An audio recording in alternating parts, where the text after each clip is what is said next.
Hi, I'm Damon from Joy. I'm going to show you today how to assemble the Joy Serina swivel swing. Okay, so to start off with, best to start off by assembling the motor unit to the base.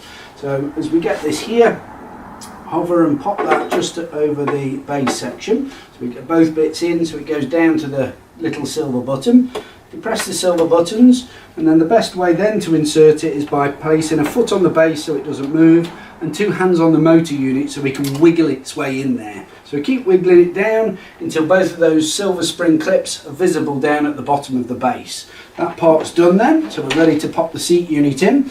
Now on the seat unit itself, of course, it will just swivel around very easily, and you'll notice that we have a big end and a little end with regards to the housing section here, and that's because on the seat unit itself we also have a thick tube and a thin tube.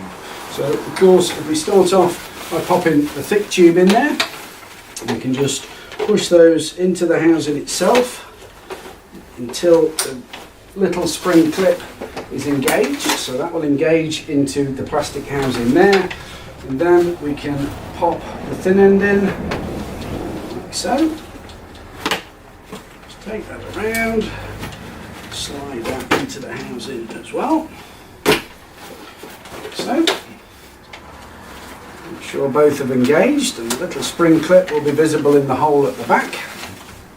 Once we've done that part there, the rest of the assembly on the seat unit section is done on the underside. So we'll just tilt that there, you should be able to see where we're going.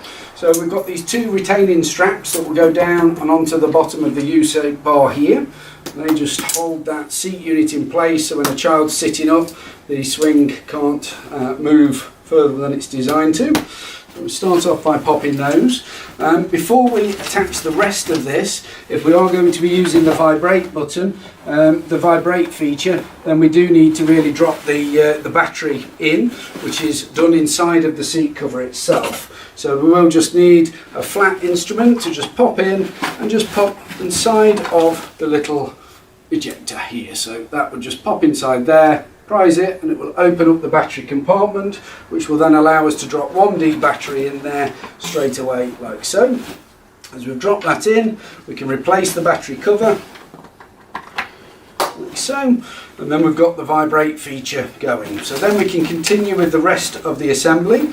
So if we start off here with this side, as we clip that together, this other side will overlap over the top, so we must get those 2 correct to start with, so that the white button or grey button, depending on the colorisation of your swing, will just press them together like so.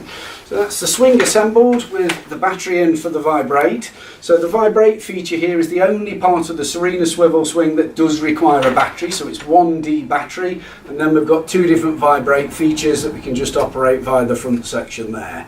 The rest of the motor unit can be powered by 4D batteries or mains powered, so we can use either for those, but we'll never get the vibrate working unless we've dropped a D battery in there.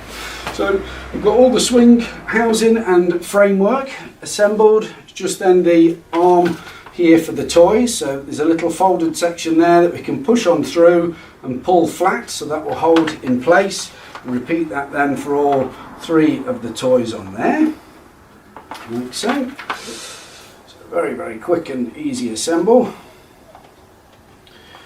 And connecting your toy bar on goes just below the light system here, and that will simply just push into place, and whether we're side to side swinging, front to back swinging, whichever mode, we've got the toy bar in position. We can move that out of the way to gain easy access through to the child, and we can move that back into position over the child, and this will rotate over little one as well. Now the only other feature on here then is the ability to sit up and down. So we've got 3 different positions with regards to the child. So of course we can be fully flat or fully upright, and operating the rotate, there are no buttons required, it's purely friction. So we just need to put sufficient pressure onto the seat frame itself to enable the 3 different rotate facilities. Thank you very much.